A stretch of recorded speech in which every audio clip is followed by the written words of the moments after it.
ప్రేమ వివాహాల్లో మోసపోవడం ఎలా తెలుసుకోవచ్చు? ఏ గ్రహాలు ఇటువంటి మోసపోవడాన్ని సూచిస్తాయి? ఏ కాంబినేషన్స్ నుంచి ప్రేమ వివాహాల్లో మోసాన్ని గుర్తించి ముందే జాగ్రత్త పడవచ్చు? ఈ విధంగా లవ్ మ్యారేజెస్ జరిగేటప్పుడు అందులో ఉండేటువంటి లోటుపాట్లేంటి? మ్యారేజ్ తర్వాత ఏమన్నా ప్రాబ్లమ్స్ వస్తాయా? ఇవి మనం ముందే ఎలా తెలుసుకోవచ్చు? ఇలాంటి విషయాలు తెలియచేస్తాను.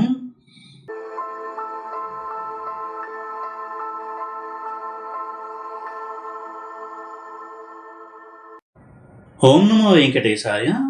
జ్యోతిషరత్నాకరం ఛానల్కి స్వాగతం. ఈ వీడియోలో లవ్ మ్యారేజ్ విషయంలో చాలా సందర్భాల్లో మ్యారేజ్ అయిన తర్వాత ఎంతో బాధ కలిగించేటువంటి సంఘటనలు జరగడము, మోసపోయాను అనే ఫీలింగ్ రావడము, ఇద్దరి మధ్య తీవ్రమైనటువంటి డిఫరెన్సెస్ రావడము, ఇవన్నీ కూడా జరుగుతూ ఉంటాయి. అవి చాలా చూస్తున్నాం మనం. అయితే ప్రేమలో ఉన్నప్పుడు ఇద్దరి మధ్య కూడా చాలా డెడికేషను, అలాగే సిన్సియారిటీ ఉన్నట్టు కనిపిస్తుంది. కానీ మ్యారేజ్ అయిన తర్వాత చాలా త్వరగా డిస్టర్బెన్సెస్ రావడము, కొన్ని సందర్భాల్లో మోసపోయానని అమ్మాయి గుర్తించడము, అబ్బాయి కూడా ఒక్కొక్కసారి అటువంటివి గమనించడము చూస్తూ ఉంటాము.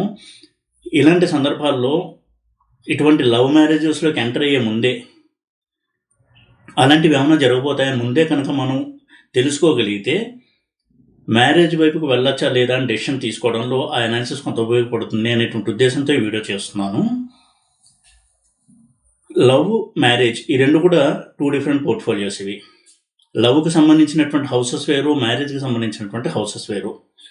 అలాగే కొన్ని గ్రహాలు తీవ్రమైనటువంటి ఎమోషనల్ టెండెన్సీస్, ప్యాషనేట్గా చేయడము, డీప్ కనెక్షన్స్ని ఇవ్వడము, ఇలాంటివి చేస్తూ ఉంటాయి. ఇలాంటివి కనుక్కున్నట్టయితే లవ్లో ఉన్నప్పుడు అవి వారు ఏ రిలేషన్లో అయితే ఉన్నారో అది చాలా సిన్సియర్ అనేటువంటి భావనలో ఉంటారు.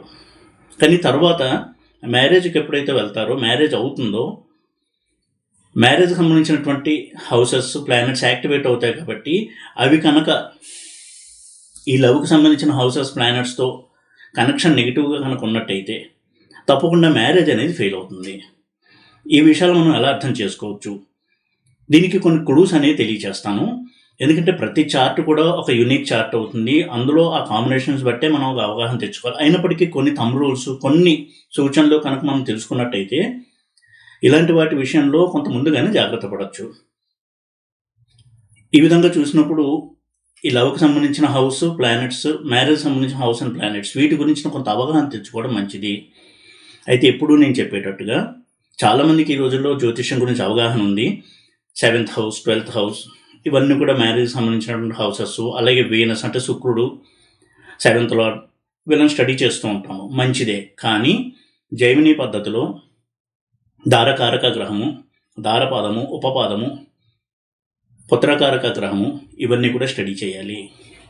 5th హౌస్ లార్డ్ శుక్రుడు, రాహువు, ఇవన్నీ కూడా లవ్ని ఎంకరేజ్ చేసేటువంటి ప్లానెట్స్. అలాగే పుత్రకారక గ్రహం కూడా లవ్ అఫైర్స్ని ఎంకరేజ్ చేసేటువంటి గ్రహం. ఇప్పుడు లవ్కి సంబంధించినటువంటి ప్లానెట్స్ విషయానికి వచ్చినట్టయితే ఎప్పుడు లవ్ మ్యారేజ్ బ్యాక్ ఫైర్ అవుతుంది అని చూసినప్పుడు రాహువు, కేతువు, బుధుడు, చంద్రుడు, శని ఇటువంటి గ్రహాలు కనుక ప్రభావాన్ని చూపిస్తూ ఉంటే లవ్ మీద, మ్యారేజ్ మీద తప్పకుండా ఆ లవ్ మ్యారేజ్ అనేది ఒక రాంగ్ డెసిషన్గా వాళ్ళకి అనిపిస్తుంది. సాధారణంగా అందరికీ తెలుసున్నదే రాహువు ఎప్పుడూ కూడా మోసాన్ని సూచించేటువంటి గ్రహము. అలాగే కేతువు కూడా తీవ్రమైనటువంటి ప్యాషన్లోకి వెళ్ళిపోయి తను ఏ వ్యక్తిని అయితే ఇష్టపడుతున్నాడో అతని మీద తీవ్రమైనటువంటి ఒక నమ్మకాన్ని, ప్యాషన్ని క్రియేట్ చేసి మ్యారేజ్లోకి ఎంటర్ చేయిస్తాడు. రాహువు, కేతువు ఇద్దరు కూడా వారి వారి పద్ధతుల్లో లవ్ మ్యారేజ్ జరిగేటట్టుగా చేస్తారు. అయితే ఇక్కడ మరొక గ్రహం గురించి కూడా మనం తెలుసుకోవాలి. అది బుధుడు, అలాగే చంద్రుడు. బుధుడు డెసిషన్ మేకింగ్ సూచించేటువంటి గ్రహము, చంద్రుడు ఎమోషన్స్ని సూచించే గ్రహం. బుధుడు ఎప్పుడైతే రాహువుతో, కేతువుతో డీప్ కనెక్షన్లో ఉంటాడో, అంటే బుధకేతువులు కలిసి ఉండడం, బుధ రాహువులు కలిసి ఉండడం, బుధుడు రాహు నక్షత్రం ఉండడం, లేదా కేతువు నక్షత్రంలో ఉండడం, ఇటువంటి సందర్భాల్లో ఆ డెసిషన్ మేకింగ్ అనేది తప్పు అవుతుంది. వారు చాలా చదువుకున్న వాళ్ళే అయి ఉంటారు, మంచి జాబ్లో ఉంటారు, బాధ్యతాయుతమైనటువంటి ఒక జాబ్ చేస్తూ ఉంటారు. కానీ ఈ లవ్ అండ్ మ్యారేజ్కి సంబంధించిన విషయాల్లో బుధుడు ఎప్పుడైతే ఇలా రాహుతో, కేతువుతో, వక్రించిన గ్రహాలతో, వక్రించిన శని, వక్రించిన కుజుడు ఇటువంటి వాటితో సంబంధాన్ని కలిగి ఉంటాడో వాళ్ళ డెసిషన్ అనేది రాంగ్ అయ్యేలాగా పరిస్థితుల్ని, వాళ్ళ ఆలోచనల్ని కలిగిస్తాడు బుధుడు. ఈ విషయాన్ని ఎప్పుడూ కూడా మనం గమనించాలి. అయితే సప్తమంలో బుధుడు, వ్యయంలో బుధుడు, సప్తమాధిపతితో బుధుడు, అటువంటి బుధుడు రాహుతో కలిసి ఉండడం, రాహుతో సంబంధాన్ని కలిగి ఉండడం, ఇవి మాత్రమే కాకుండా దారపాదంలో బుధుడే దారకారకుడై రాహుకేతువులతోనూ, క్రూర గ్రహాలతోనూ, వక్రించిన గ్రహాలతో సంబంధం కలిగి ఉండడం, ఇవన్నీ కూడా లవ్ అనేది మ్యారేజ్ తర్వాత బ్యాక్ ఫైర్ అవ్వడానికి పరిస్థితులను కలిగించేటువంటి గ్రహాలు, హౌసెస్. ఈ విధంగా ఎప్పుడు కూడా బుధుడిని కూడా మనం అనలైజ్ చేయాలి. వక్రించిన బుధుడు అంటే అర్థము డెసిషన్ మేకింగ్ తడబడుతుంది. వక్రించిన గ్రహాలు ఏవైనా సరే డెసిషన్ మేకింగ్లో ప్రాబ్లమ్స్ ఇస్తాయి. అందులోనూ బుధుడు అంటేనే డెసిషన్ మేకింగ్ రూల్ చేసే ప్లానెట్. వ్యాపారంలో సక్సెస్ని సాధించాలంటే బుధుడి యొక్క బలం చాలా ఉండాలి. ఎందుకంటే వ్యాపారంలో ఎదిగిన వాళ్ళని చూసినట్టయితే వాళ్ళ సక్సెస్ స్టోరీస్ని, వాళ్ళ యొక్క డెసిషన్ మేకింగ్ చాలా కీలకంగా ఉంటుంది. ఒక కంపెనీ CEO ఉన్నారు అంటే వారి యొక్క డెసిషన్ అనేది చాలా చాలా ముఖ్యమైనటువంటి పాత్ర పోషిస్తుంది ఆర్గనైజేషన్ ఎదగడంలో కానీ లేదా నష్టాల్లోకి వెళ్ళడంలో కానీ. ఈ విధమైనటువంటి బుధుడు కనుక పాడయ్యి, వక్రించి, నీచలో ఉండి, పాపగ్రహాలు, క్రూర గ్రహాలతో సంబంధం కలిగి ఉండి, లేదా రాహుకేతువులతో సంబంధం కలిగి కనుక ఉన్నట్టయితే ఈ లవ్ మ్యారేజ్ అనేది మ్యారేజ్ తర్వాత కొంత ప్రాబ్లమ్స్ని ఇస్తుంది. రాంగ్ డెసిషన్ తీసుకున్నాము అనేటువంటి ఫీలింగ్ని మనకి కలిగిస్తుంది. అలాగే చంద్రుడు ఎమోషన్స్ని రూల్ చేసే ప్లానెట్. ఇటువంటి చంద్రుడు కూడా రాహుకేతువులతో, క్రూర గ్రహాలతో, వక్రించిన గ్రహాలతో కలిసి కనుక ఉన్నట్టయితే చాలా తొందరగా వాళ్ళు లవ్లోకి ఎంటర్ అవుతారు. అంతే త్వరగా వాళ్ళు మ్యారేజ్ కూడా చేసుకుంటారు. కానీ తర్వాత దాని కాన్సిక్వెన్సెస్ని చూసిన తర్వాత చాలా బాధపడుతూ ఉంటారు. అలాగే మరొక గ్రహము శుక్రుడు ప్యాషన్ని రూల్ చేసే ప్లానెట్. హృదయ సంబంధమైనటువంటి భావనలు ఏవైతే ఉంటాయో, ప్రేమ, ఆప్యాయత, ఇలాంటి వాటికి చెలించిపోయేటువంటి గుణాన్ని ఇచ్చే ప్లానెట్ శుక్రుడు. ఈ శుక్రుడు కూడా ఇందాక చెప్పినటువంటి గ్రహాలతో కనుక ఉన్నట్టయితే తప్పకుండా ఇటువంటి అన్వాంటెడ్ సిచ్యువేషన్ అంటాం, అంటే కొంత ఇబ్బందిని కలిగించేటువంటి పరిణామాన్ని కలిగిస్తాడు వివాహం అయిన తర్వాత. అయితే శుక్రుడు బలంగా ఉండి రాహుతో ఉన్నా, శుక్రుడు బలంగా ఉండి కేతువుతో ఉన్నా, శుక్రుడు యొక్క ఆధిపత్యమే ఉంటుంది కాబట్టి మ్యారేజ్ అయిన తర్వాత ప్రాబ్లమ్స్ ఉండే అవకాశం కూడా తక్కువ ఉంటుంది.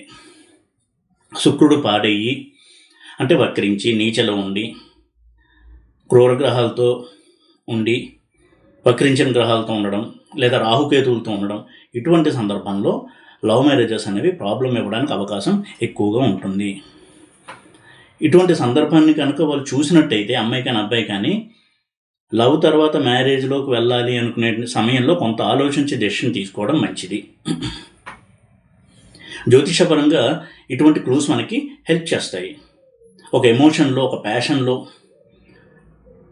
డీప్గా ఆ రిలేషన్లోకి వెళ్ళిపోయి, మ్యారేజ్కి కూడా వెళ్ళిపోయి, ఆ తర్వాత పశ్చాత్తాపడడం కంటే ప్లానెట్స్ ఏం సూచిస్తున్నాయి అనేది కొంత గమనించి నిర్ణయం తీసుకోవడం అనేది మంచిది. అందులోనూ రాహువు, కేతు ఉన్నారంటే వారు అన్కన్వెన్షనల్ మ్యారేజ్ అని కూడా ఎంకరేజ్ చేసే ప్లానెట్స్ అవి. వారు ప్రేమించడమే ఒక అన్కన్వెన్షనల్ లవ్ అయి ఉంటుంది. ఇంటర్ క్యాస్ట్, ఇంటర్ రిలీజన్, వేరే కంట్రీ వ్యక్తిని, కేతు అయితే వేరే కంట్రీ వ్యక్తిని కూడా ప్రేమిస్తూ ఉంటారు.